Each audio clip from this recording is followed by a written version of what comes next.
peut-on utiliser des cours pour une formation en présentiel pour une formation en ligne? Alors, c'est une question qui m'a été posée par Victor de Paris. Donc, Victor, merci pour ta question. Alors, j'allais dire, tu vas pouvoir les réutiliser puisque tu as déjà une bonne matière qui t'a servi à faire des cours en présentiel. Et ensuite, ça dépendra de la manière dont tu souhaites faire tes cours en ligne. Alors, pour faire des cours en ligne, il y a plusieurs façons d'aborder la forme, de créer tes séquences pédagogiques. Euh, il va y avoir la première méthode qui consiste à toi te filmer, donc avec un fond vert en général, en plan américain, c'est-à-dire que tu seras donc pris euh, par la caméra, donc, et tu vas comme ça dispenser ton cours en partageant l'écran de ton cours entre toi et des éléments de texte et des mots-clés que tu vas faire afficher au fur et à mesure pour faire ta présentation de cours. Donc ça, si tu fais ça, ça veut dire que tu vas quand même quelque part, en tant que formateur, délivrer l'ensemble du cours que tu utilisais pour ta formation en présentiel. La seule différence, c'est qu'il va falloir que tu puisses répondre à toutes les questions qu'on pouvait te poser en formation en présentiel. Il va falloir que tu intègres les réponses dans ton cours en ligne. Parce que n'étant pas en face des élèves, il va falloir que tu anticipes leurs questions.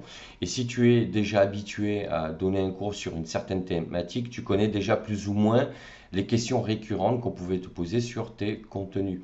Et à ce moment-là, tu vas rédiger les réponses et les intégrer dans ton cours en suivant l'ordre logique de ton cours, bien évidemment. Donc ça, c'est une première méthode pour faire un cours en ligne en partant d'un cours présentiel. Ensuite, tu vas utiliser seulement PowerPoint par exemple, c'est-à-dire que tu vas pas apparaître du tout ou tu vas apparaître en fenêtre dans un coin de ta diapositive et tu vas là aussi présenter ton cours qui va s'afficher au fur et à mesure sur les slides. Alors ça, tu auras la même problématique que si tu t'affiches en plan américain, c'est-à-dire que tu vas devoir développer ton cours en présentiel et tu vas devoir répondre aux questions qu'on pouvait te poser en présentiel, donc dans ton cours en ligne, en développant ton cours dans l'ordre chronologique et logique du développement du cours.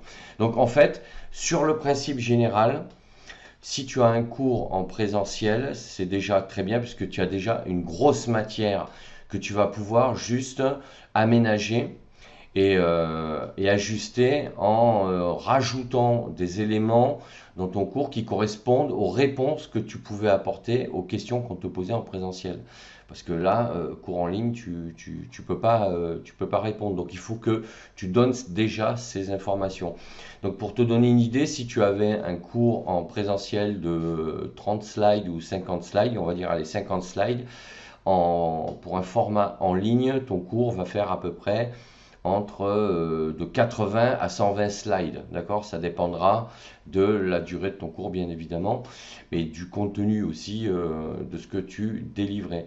Mais en règle générale, voilà, il faut que tu comptes, c'est un quotient, un coefficient de 1,5 à 2 en nombre de slides supplémentaires par rapport à un cours en ligne. Voilà. Donc il y a le principe, tu vas devoir intégrer les réponses à des questions qu'on pouvait te poser en présentiel et sur la forme, après, soit tu apparais en plan américain en parlant et en complétant avec des mots-clés du texte, voire des schémas, des images, des infographies pour appuyer ton discours.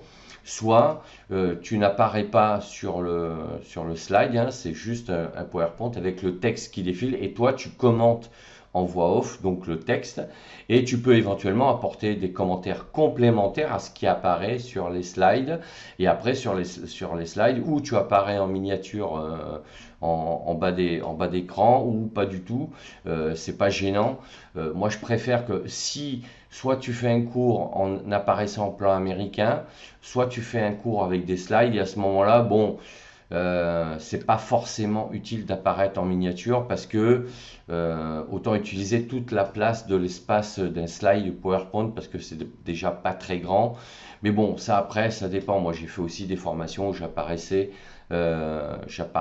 en miniature. En fait, c'est si au départ tu commences à proposer, on va dire, des formations gratuites, des tutoriels, là oui, tu vas apparaître parce que tu vas chercher à créer de la connexion avec ton audience.